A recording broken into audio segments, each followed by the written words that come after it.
വിദ്യാസാഗർ ഗുരുകുലം school Kondayur മൂല്യാധിഷ്ഠിത വിദ്യാഭ്യാസ പദ്ധതിയിൽ പഞ്ചാംഗ ശിക്ഷണാടിസ്ഥാനത്തിലുള്ള വ്യത്യസ്തമായ പാഠ്യക്രമം, മിതമായ ഫീസ്, വാഹന സൗകര്യം, സർക്കാരിന്റെ എല്ലാവിധ ഗ്രാന്റുകളും. വിദ്യാസാഗർ ഗുരുകുലം സ്കൂൾ കൊണ്ടയൂർ. പ്രശസ്തിയാർജിച്ച ചെറുതുരുത്തി കോഴിമാപ്പറമ്പ് ഭഗവതി ക്ഷേത്രത്തിലെ വർഷം തോറും നടത്തിവരാറുള്ള പൊങ്കാല മഹോത്സവത്തിന് ആയിരക്കണക്കിന് ഭക്തജനങ്ങളെത്തി.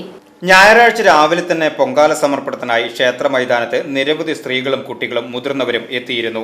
ക്ഷേത്രം തന്ത്രി ബ്രഹ്മശ്രീ തീയന്നൂർ കൃഷ്ണചന്ദ്രൻ നമ്പൂതിരിയുടെ മുഖ്യ കാർമ്മികത്വത്തിൽ പൂജകൾക്ക് തുടക്കം കുറിച്ചു. കൂനത്തറ ഉണ്ണികൃഷ്ണനും സംഘത്തിന്റെയും മേളത്തോടു കൂടിയാണ് ചടങ്ങുകൾ ആരംഭിച്ചത്. തുടർന്ന് രാവിലെ 7 മണിയോടെ പൊങ്കാല ചടങ്ങുകൾ തുടങ്ങി. ക്ഷേത്രമുറ്റത്ത് ഒരുക്കിയ അടുപ്പുകളിൽ തീ കത്തിച്ചതിനു ശേഷം മറ്റ് അടുപ്പുകളിലേക്കും തീ പകരുകയായിരുന്നു. പൊങ്കാല ചട്ടികൾ പൂക്കൾ കൊണ്ട് അലങ്കരിച്ചത് കൗതുക കാഴ്ചയായിരുന്നു.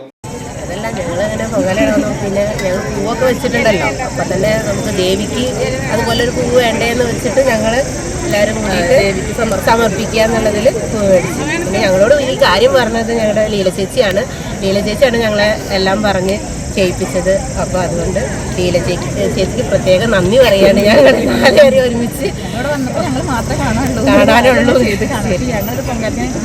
കാണാനുള്ളൂ.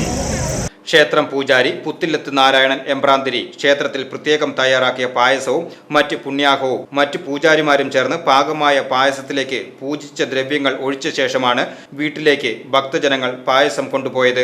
പൊങ്കാലയ്ക്ക് വേണ്ട എല്ലാ ഒരുക്കങ്ങളും ക്ഷേത്രം ട്രസ്റ്റ് മനയിമന നാരായണ നമ്പൂതിരിപ്പാട് ഒരുക്കിയിരുന്നു. കൂടാതെ വന്ന എല്ലാ ഭക്തജനങ്ങൾക്കും പ്രഭാത ഭക്ഷണവും ഒരുക്കിയിരുന്നു. VCV news, Cheruthuruthy.